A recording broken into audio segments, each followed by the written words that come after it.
आईने हिंदी के एक नए एपिसोड में आपका स्वागत है, जहां आपके लिए लेकर के आते हैं प्रमुख अपडेट्स को। और इस वीडियो में हम बात करने वाले हैं डीआरडीओ के द्वारा दिए गए एक ऐसे बयान के बारे में जो कि ड्राई कावेरी इंजन को लेकर के है। और निस्संदेह ये काफी खुश करने वाला है, क्योंकि हम सब जानते हैं कि कावेरी इंजन प्रोग्राम से तेजस को जोड़ करके जब भी बात आती है सामने, तो हमारे मन में रोमांच एक चरम पर होता है। लेकिन एक हताशा भी होती है, और हताशा इस चीज को लेकर के है कि वास्तविक रूप में हमें ये इंजन तेजस में देखने को कब मिलेगा। तो आईडीआरडब्ल्यू की एक रिपोर्ट अगर जो सामने आई है ये सच है, तो यकीन मानिए ये इंतजार बहुत जल्द खत्म होने वाला है। क्योंकि doctor Sameer V Kamat sir, जो कि डीआरडीओ के चेयरमैन हैं, उन्होंने हाल ही में एक बयान में ये कहा है कि जो ट्राई कावेरी इंजन का डेरिवेटिव है वो बेसिकली तेजस के ट्रेनर एयरक्राफ्ट में इंटीग्रेट किए जाने की प्लानिंग चल रही है।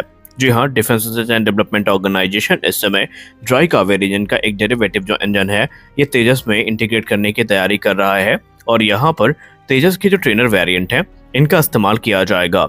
ये जो इंटीग्रेशन है ये एक क्रूशियल स्टेप के तौर पर देखा जा रहा है, क्योंकि ये इंडिया की जो इंडिजिनस इंजन टेक्नोलॉजी है इसे एक नए आयाम पर ले जाएगा। और भारत का जो उद्देश्य रहा है, एक जो पूरा लक्ष्य रहा है तेजस में इंडिजिनस इंजन को इंटीग्रेट करना, वो भी इसकी सहायता से पूरा हो जाएगा। दरअसल डीआरडीओ ये चाहता है कि जो ट्रेनर एयरक्राफ्ट है इन्हें as a flying test bed इस्तेमाल किया जाए। ये एक्सटेंसिव टेस्टिंग से गुजरेंगे और इंजन की जो रिफाइनमेंट है रियल फ्लाइट कंडीशन में उसको चेक किया जाएगा। हालांकि अभी भी यहाँ पर संदेह की स्थितियां बनी हुई हैं कि क्या सिंगल इंजन फाइटर एयरक्राफ्ट को एज अ टेस्ट बेड इस्तेमाल करना सेफ रहेगा, क्योंकि एक्सपर्ट्स ने इस पे ये सवाल उठाए हैं कि मान लीजिए कोई विषम परिस्थिति आती है, इंजन में कोई खराबी आती है टेस्ट के दौरान, तो यहाँ पर जो एयरक्राफ्ट है ये खतरों से यहाँ पर पूरी तरीके से भरा रहेगा। और यहाँ पर उनको सलाह दी जा रही है कि आप किसी ट्विन इंजन एयरक्राफ्ट को इस्तेमाल करें तो ज़्यादा ठीक है। खैर, अगर हम पॉइंट की बात करें तो ड्राई कावेरी इंजन की अगर हम बात करें तो ये डीआरडीओ का एक बहुत बड़ा एफर्ट है, जहां पर वो ये चाहते हैं कि ट्रेनर एयरक्राफ्ट को उसके लिए यूटिलाइज किया जाए और as a flying test bed use किया जाए। और सबसे खास बात यहाँ पर यह है कि जो दो प्रोटोटाइप इनको PV5 जिसका टेल नंबर KH T2009 है और PV6 जो कि KH2010 है, इन्हें सेलेक्ट किया गया है। और आने वाले भविष्य में जो इंटीग्रेशन प्रोसेस है इन्हीं में शुरू होता दिखाई पड़ेगा। दरअसल इनमें से जो एक एयरक्राफ्ट है इसमें जो इंजन है इसको कह सकते हैं इंटीग्रेट करने की तैयारियों की शुरुआत करी गई है, और जो जरूरी बदलाव इसके लिए हैं वो किए जाने की कोशिश की जा रही है, ताकि जो कावेरी इंजन है ये आफ्टर बर्नर मॉड्यूल के साथ उनमें इंटीग्रेट किया जा सके। अब यहाँ पर गैस टर्बाइन एस्टेब्लिशमेंट को ऑलरेडी जो नए बैचेज में इंजन हैं ये मिलने शुरू हो गए हैं, और ये टेस्टिंग प्रोग्राम के लिए काफ़ी महत्वपूर्ण है, क्योंकि आने वाले भविष्य में इन इंजन को एक बार फिर से हाई एल्टीट्यूड टेस्ट से गुजारा जाएगा, जहां पर इनकी जो फाइनल परफॉर्मेंस है उसको वैलिडेट कर दिया जाएगा। हालांकि ऑलरेडी इसके पहले रशिया में जो हाई एल्टीट्यूड टेस्ट थे उनको ये इंजन पूरा कर चुके हैं, और एक्सपर्ट्स ये मानते हैं कि अब यहाँ पर सिर्फ औपचारिकताएं ही बाकी हैं। उसके बाद जब इन्हें फाइनल सर्टिफिकेशन मिल जाएगा तो जो डीआरडीओ इस समय आफ्टर बर्नर मॉड्यूल विकसित कर रही है ड्राई कावेरी इंजन के लिए, इसे कावेरी इंजन में इंटीग्रेट कर दिया जाएगा।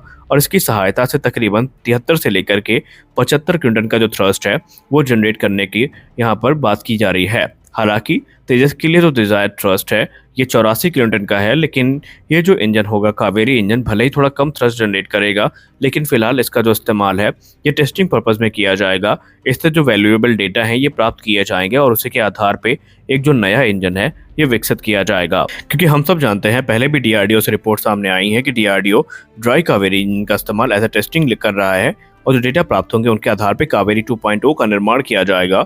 और कावेरी 2.0 जो है ये तकरीबन 85 से 90 किलोमीटर का थ्रस्ट जनरेट करने में सक्षम होगा। वहीं जो ड्राई कावेरी इंजन है ये घातक अनमैन कॉम्बैट एयर व्हीकल को पावर करेगा, जो कि 13 टन वजनी अनमैन स्ट्राइक एयरक्राफ्ट है।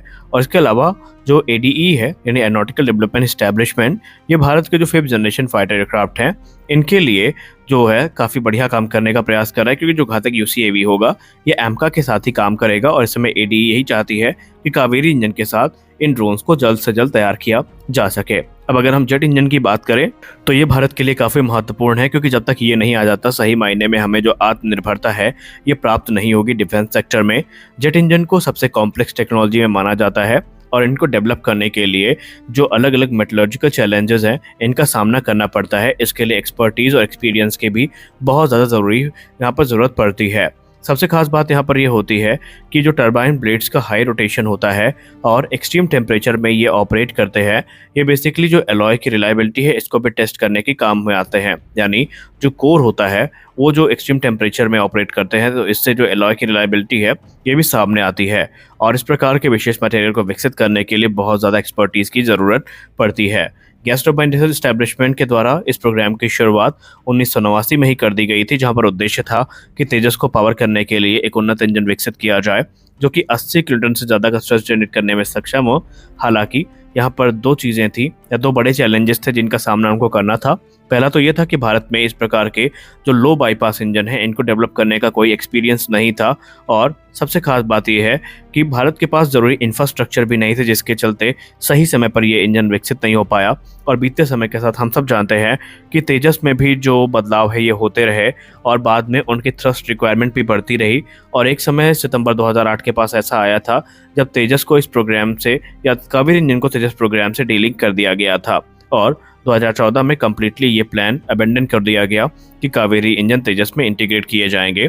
और सबसे चौंकाने वाली रिपोर्ट तो कैग की थी, जहां पर 2011 में कैग ने अपने रिपोर्ट में लिखा था कि गैस टरबाइन रिसर्च एस्टेब्लिशमेंट ने तकरीबन 642% के कॉस्ट ओवररन और तकरीबन 13 वर्षों के डिले में भी जो इंजन है वो तैयार करने में या असमर्थ रहे, जिसकी वजह से जो भारत है वो स्वदेशी इंजन विकसित नहीं कर पाया।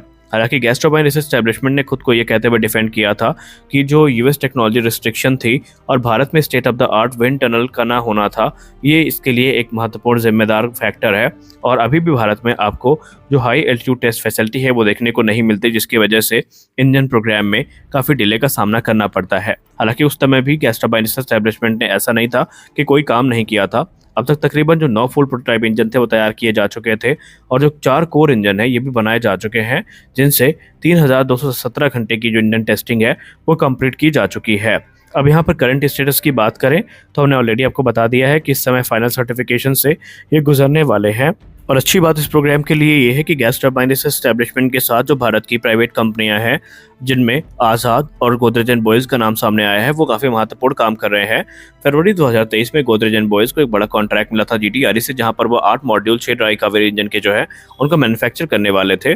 और कहा तो ये जा रहा है कि इनकी डिलीवरी ऑलरेडी शुरू की जा चुकी है गैस टरबाइन रिसर्च एस्टेब्लिशमेंट को। यहाँ पर DRDO का टारगेट ये होगा कि इन इंजन से जो डेटा प्राप्त होंगे उनके आधार पर कावेरी 2.0 का निर्माण किया जाए, क्योंकि कावेरी 2.0 वो इंजन होगा जो न सिर्फ लाइट कॉम्बैट एयरक्राफ्ट तेजस को एक स्वदेशी इंजन का ऑप्शन प्रदान करेगा और F404 को रिप्लेस करने का काम करेगा, बल्कि आने वाले भविष्य में हमारे जो फाइटर एयरक्राफ्ट और ट्रेनर एयरक्राफ्ट है, जिसमें क्रमशः हमारा HLFT-42 का नाम सामने आया है, इनको पावर करने के लिए भी इन इंजन का इस्तेमाल किया जा सकता है अगर ये 90 किलोमीटर का थ्रस्ट जनरेट करने में सक्षम होते हैं।